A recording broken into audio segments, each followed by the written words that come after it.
Rais wa Marekani Donald Trump amekataa wazi mpango unaodaiwa na Iran wa kutoza ada kwa meli zinazopita katika mlango muhimu wa bahari wa Hormuz, akisisitiza kuwa jambo hilo haliwezi kukubalika katika usafirishaji wa kimataifa.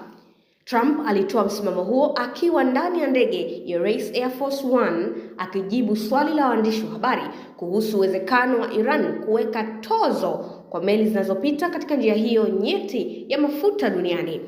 Alijibu kwa msisitizo mkubwa akisema hapana, haiwezekani. Hakutakuwa na ada, akionyesha wazi upinzani wa Marekani dhidi ya hatua hiyo. Kauli hiyo inakuja wakati wa Iran ikitangaza mpango wa kuweka ada maalum kwa meli, ikidai fedha hizo zitatumika kuharamia usalama wa eneo la Hormuz ambapo hupitisha karibu na 20% ya mafuta duniani.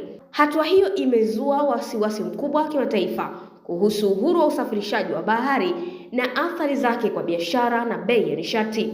Kwa upande mwingine, Marekani imeonyesha msimamo mkali zaidi kwa kutishia hatua ya kuzuia au kuchukua hatua dhidi ya meli zitakazolipa ada hizo kwa Iran, ikisisitiza kuwa njia hiyo ni ya kimataifa na haipaswi kudhibitiwa na taifa moja pekee.